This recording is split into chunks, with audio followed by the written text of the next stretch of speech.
Alright, welcome to part 2. To recap, this is Downgrading Sharuum.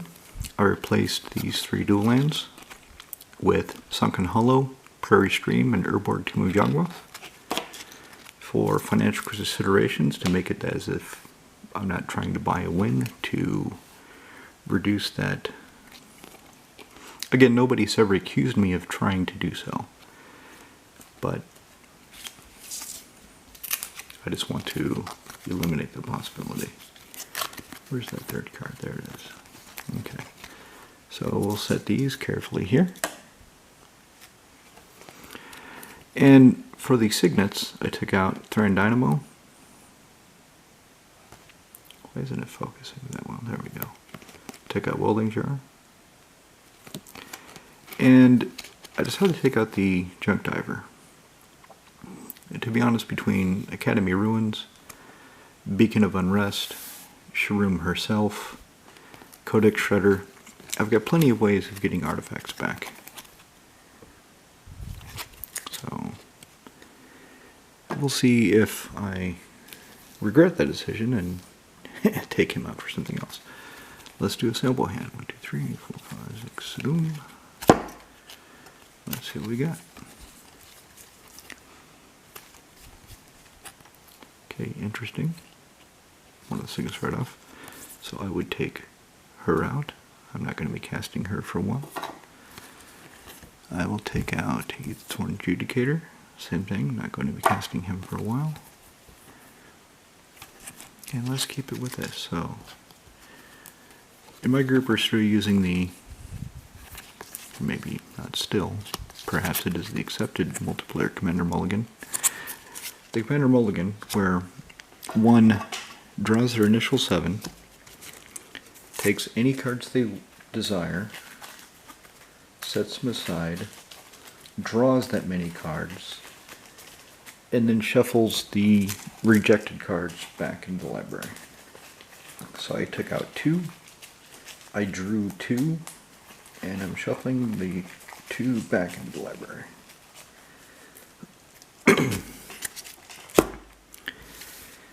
And as you see, in my 3-color deck, I have no sources of blue. Bloody hell. Right, so if this was a multiplayer Commander game, I'll assume I have 2 other opponents at least. So at the beginning of the turn I would draw. Draw the Angel, Jesus Christ, okay. Godless Shrine tapped, done, untap, draw. Elixir of Immortality. Put up Plains down, tap 2. Orzhov Signet. Let's move this over. There we go. Okay, my opponents take their turns. I untap. I draw. Oh, here we go. Now we're cooking with Flamethrower. So what I want to do, get down to land. Play Mox Opal. Move the camera back so things are visible.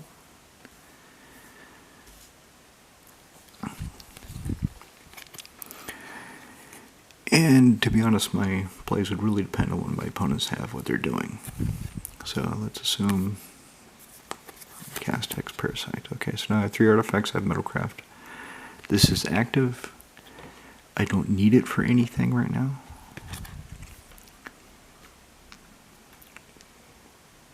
So 4, I can't cast the jar. Not worried about the graveyard. So this is really, you know, somebody's going to Bajuka Bog me, somebody's going to eliminate my graveyard at instant speed, break this open, shuffle everything back in, gain 5 life. I don't need to cast it right now and make it a target.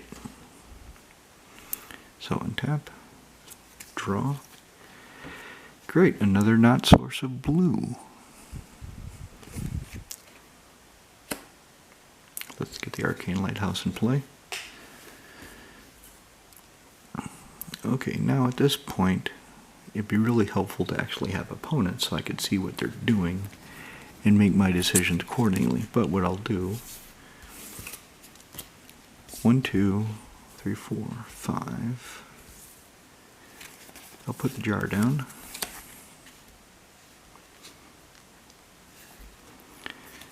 And then I'm not going to cast this because I can't break it.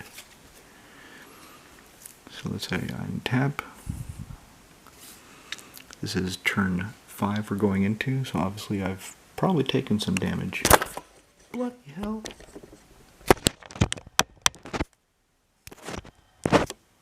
Drop the camera. That's a good idea, isn't it? Okay. Right. Draw. This is the problem with the deck. The problem with the deck sometimes is getting that source of blue. Of course, I don't need the blue now.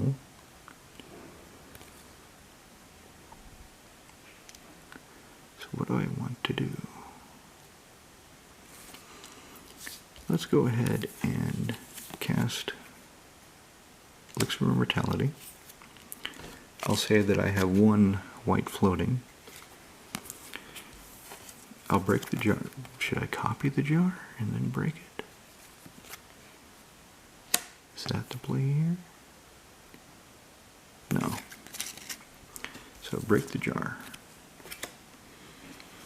1, there's some blue. 2, 3, 4, 5, 6, 7. Huh.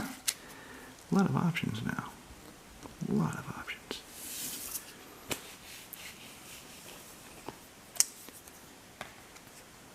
Put that there. Okay, so I've got Sunken Hollow, Arcane Signet. I definitely want that in play.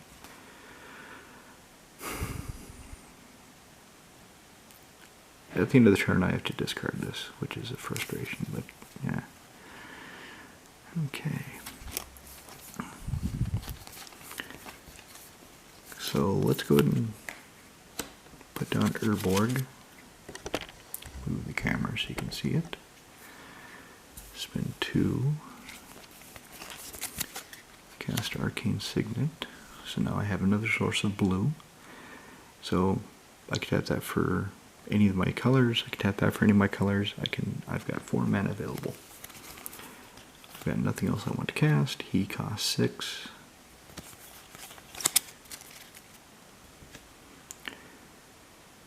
Not the best jar play ever, but okay, end of the turn. Discard that. Return to my original hand. Pass the turn. My turn comes back. And actually,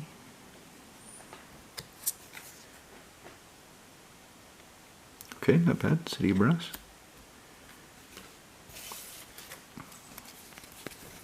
I could cast Sharuum. Get the jar back.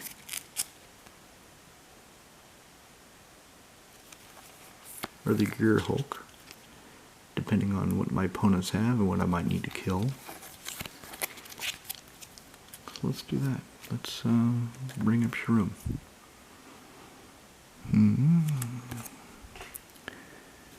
So let's put this here. 1, 2 from the Signet. 3, 4, 5. Tap Urborg for 6. Sharuum is now in play. Bring up the welding jar. And pass the turn. So my opponents take their turns, untap.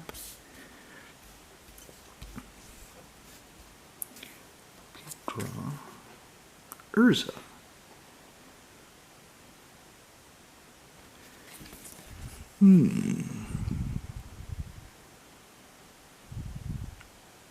Well, he solves one of my issues of getting blue. But here's what I'm going to try to do. Break the jar. 1, 2, 3, 4, 5, 6, 7. Did not get what I was hoping for, which was if I got Disciple of the Vault, I can win right now. Well, I can win next turn. Because with Disciple of the Vault, I've got the Fraction Metamorph in my hand. Right now it's exiled because of the Memory Jar. But if I had the Disciple, I can do the Sharuum, Memory Jar, dink, dink, dink, dink, dink, infinite recursion combo. And each time the Disciple do 1 point of damage for my opponents. That's not what I got. So, got a lot of useful things though. Okay, put down Arcane Sanctum. I don't have any other parts to the other combo, so I don't really need him. Thread Temporal Gateway, that would be nice. Copper Gnomes would be interesting. Let's see, I have 2, 3, 4, 5, 6, 7, 8, 9. I have 9 mana available. I can do 2, 3, 4, 5, 6, and I can put down the Thread Temporal Gateway, and I can put down Copper Gnomes,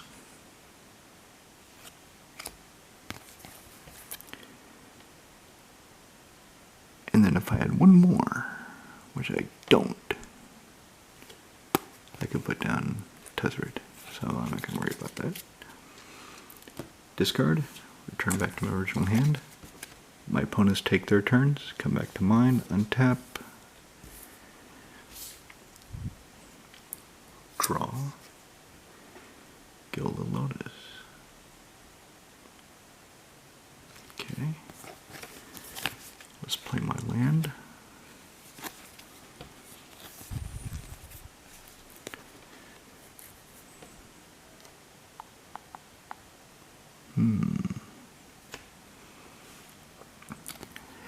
Do I want to just keep getting the jar back?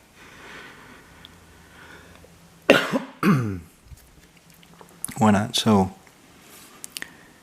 Signet for 2, 3, 4, 5. Let's play the Gilded Lotus.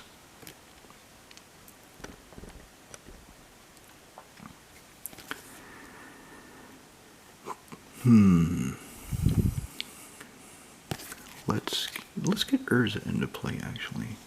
3, 4. So now I can tap. Let me read this exactly. I can just tap it.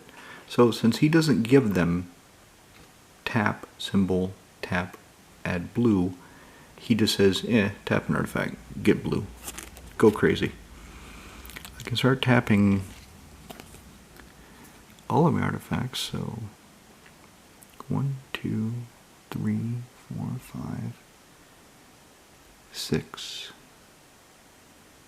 7. 7 untapped artifacts, okay. Or let's just do this. 1, 2, 3, 4. And also, it doesn't have to be, it can be an artifact creature. That's pretty handy. And I'll play the Fraction Metamorph. I will copy Sharuum. I would choose to put the Fraction Metamorph into the graveyard. The return trigger is still there. I will target Memory Jar. Put the jar into play. And 1, 2, 3, 4, 5, 6, 7. I can still cast a Platinum Angel, but I don't think I'm going to. Okay, so my opponents take their turns. I untap everything on my turn. Now, if this were a real game, somebody would have started blowing things up by now. I would not have this kind of board. But this is just a simulation. Draw. Mind's Eye. Nothing I'm really needing. So let's break the jar. 1, 2, 3, 4, 5, 6, 7. A lot of lands. A lot of lands. And to be honest, this stage of the game, the Bojuka Bog might actually be more interesting to play, to keep, than the Mishra's Workshop. Because we're already up to turn 8 at least, turn 9. And somebody probably has some interesting things in the graveyard that they would like to get back. But let's say that's not happening, so I just want to put my workshop into play. So let's get that there. Let's play my Aethersworn Canonist. Let's play black, blue. I can tap. I'm going to forget that a few times. I can tap any artifact for blue, play the Baleful Strix, and draw Karn.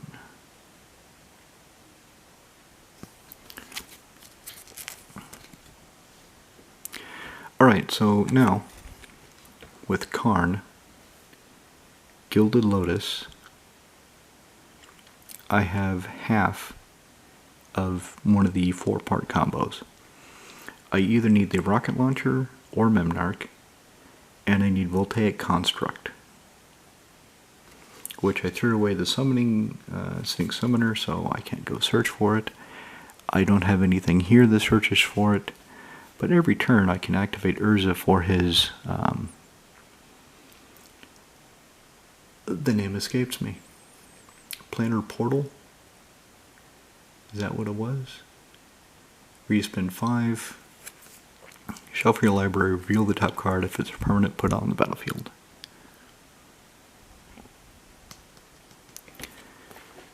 Okay. Alright. So essentially, this is how the deck works. It's slow, it's kind of janky, but it's just fun to play. A lot of fun artifacts, a lot of ways to bring them back. Kind of race to build a combo without having Demonic Tutor, Vampiric Tutor, anything specific. I do have tutors in the form of Tezzeret, in the form of Sphinx Summoner, but I cannot find the Disciple. With Tezzeret, he needs to be out a few turns, and I need to have plussed him to find the Gilded Lotus. But yeah, I'm pretty happy with the way this works. I don't feel like I'm missing the Dual Lands, Junk Diver, or the Thran Dynamo at all. Wonder if I'll feel like that in a real game. Right. Thanks for joining me. Cheers.